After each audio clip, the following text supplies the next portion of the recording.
Bienvenidos amigos a una edición más de su noticiero TC al Día, programa producido por el Tribunal Constitucional. Hoy lunes 2 de febrero, estos son nuestros titulares. Tribunal Constitucional dejó al voto demanda contra ley universitaria. Ordenan aumentar pensión a adulta mayor de 107 años. Conmemoran primer aniversario de histórico fallo de La Haya por límites entre Perú y Chile. El programa Tus Derechos desarrolló el tema sobre los derechos de los pueblos originarios.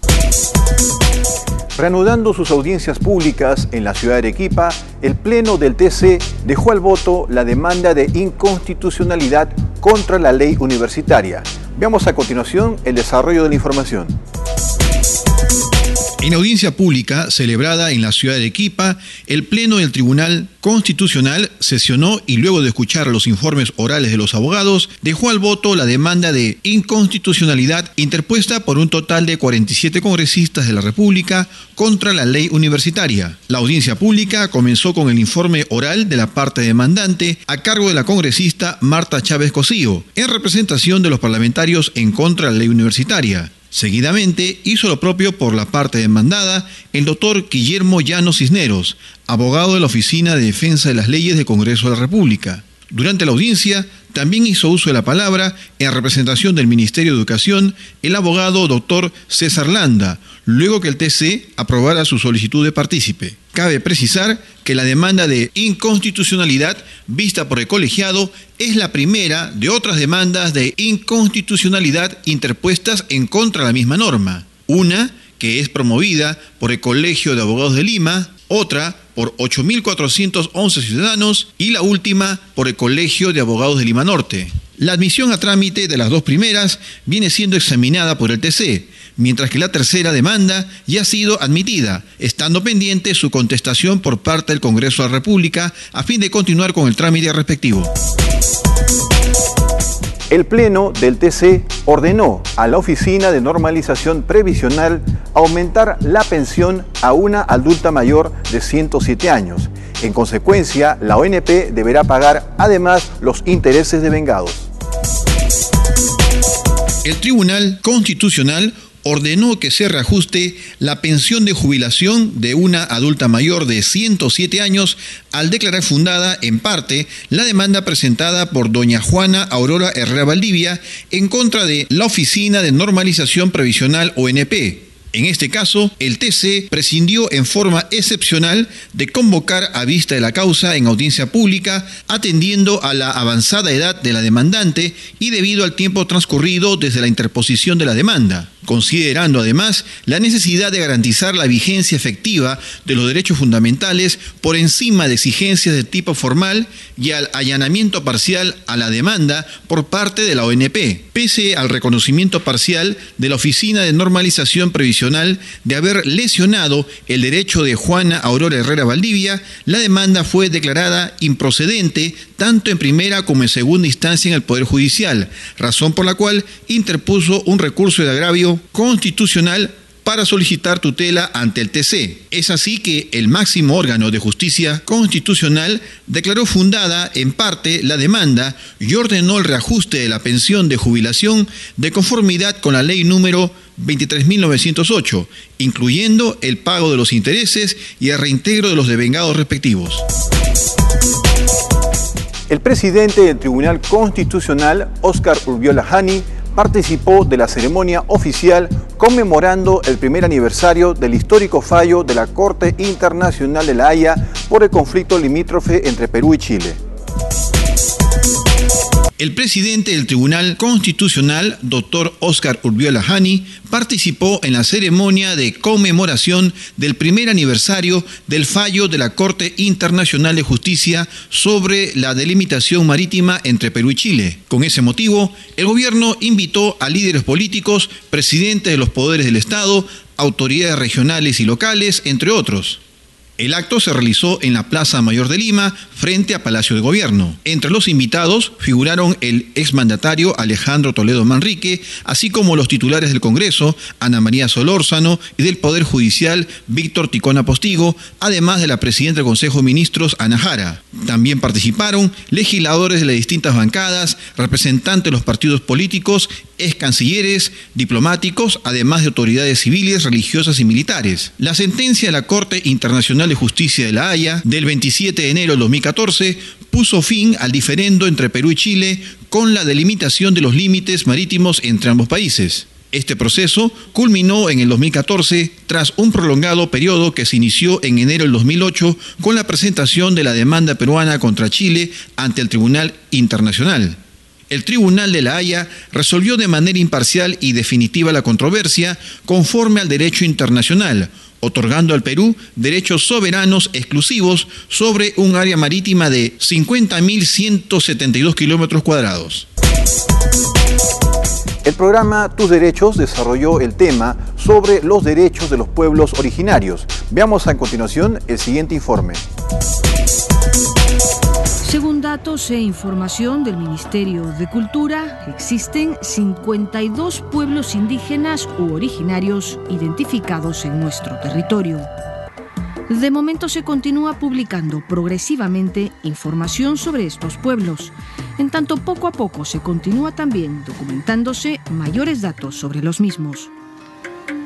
Ello se debe a que el territorio peruano alberga una historia de más de 5.000 años, en los que su diversidad natural y variada geografía albergó también el desarrollo de civilizaciones de mayor antigüedad de nuestro continente. Los antiguos peruanos formaron grupos étnicos que coexistieron con sus distintas culturas y lenguas. Establecieron patrones de poblamiento que permitieron aprovechar óptimamente los recursos naturales de diversos ecosistemas. Crearon sistemas tecnológicos que lograron grandes transformaciones en armonía con la naturaleza, como la fertilización de tierras o el desarrollo de obras hidráulicas, hoy admiradas por el mundo entero.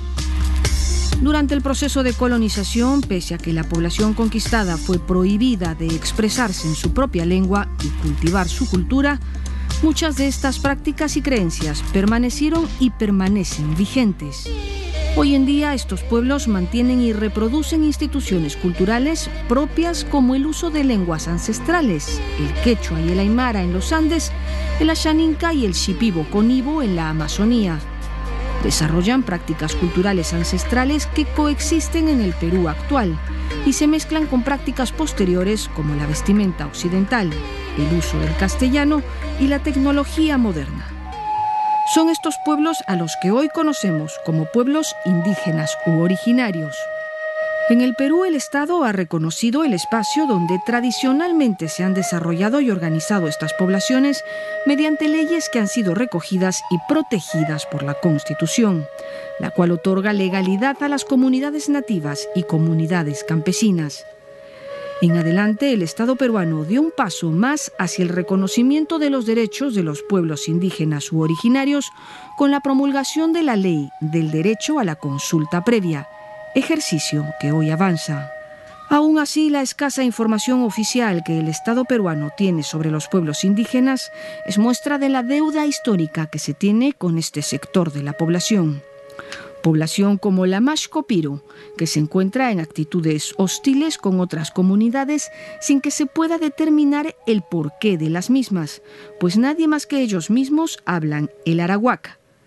En ese sentido, es propósito del Estado impulsar un proceso de reconocimiento de las expresiones de la diversidad cultural, que visibilice a la población indígena y que contribuya a garantizar sus derechos.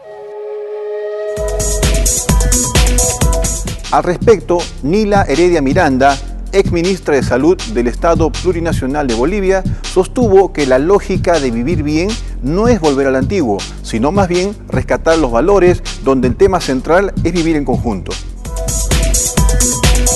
El futuro de los pueblos es pelear por una sociedad diferente, que una utopía que es el vivir bien o el buen vivir, ¿no? El summa causa o summa camaña o el yandereco. Claro, que son en realidad ¿no? pensamientos e ideologías ancestrales, ¿no? Claro, porque nuestros pueblos vivían no para competir, sino era una lógica complementaria, ¿no? Como tal, los pueblos entienden que las personas no son individuos aislados, sino que vivimos en comunidad y siempre hay una especie de solidaridad, de complementariedad. el hombre se complementa con la mujer, ¿no es verdad? No hay noche sino hay día.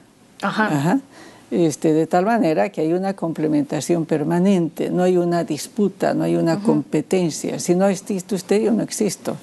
Entonces, la lógica del vivir bien no es volver a lo antiguo, sino es recuperar lo antiguo en los valores, donde el tema del vivir en conjunto, ¿no es cierto?, del recorrer en conjunto es un tema central, porque las poblaciones han ido trabajando y han ido creciendo en función del conjunto y no de uno que quiere sobresalir, vivir mejor, por eso es la discusión, vivir mejor a expensas de los demás. El ser humano es el único que tiene capacidad de razonar y de modificar la naturaleza. Desde esa lógica que es buena, hemos ido a la destrucción de la naturaleza y hoy estamos destruyendo la naturaleza. Entonces comenzamos a plantear, nosotros la naturaleza nos corresponde a nosotros, nos pertenece a nosotros, o es que nosotros le pertenecemos a la tierra. Márcia Mosellín, especialista en bioética de las clínicas de Porto Alegre en Brasil, dijo por su parte que compartir saberes, dialogar y sobre todo respetar diferencias son también presupuesto de interculturalidad. La interculturalidad en salud presupone precisamente el diálogo. Cuando hablamos de la interculturalidad, tiene que ver también con el diálogo, porque tenemos una diversidad enorme en nuestras sociedades, no solo en los pueblos originarios, pero en todas las sociedades tenemos una conformación de una diversidad de religión, de creencias, de ideologías, de manera de ver el mundo, o sea, de las cosmovisiones. Entonces, todo esto, ¿cómo hacer con que la sociedad integre todos estos saberes, todos esos conocimientos y convivan de una manera armónica y pacífica? Necesitamos dialogar. Es la única manera. Y también respetar las diferencias, respetar el otro. Entonces, la interculturalidad en salud presupone que yo reconozca el derecho del otro a también expresar sus demandas, su diversidad, su cosmovisión. Y de esta manera, amigos, llegamos a la parte final de una edición más de su noticiero TC al Día, programa producido por el Tribunal Constitucional. Por su gentil atención, muchas gracias. Hasta una próxima edición.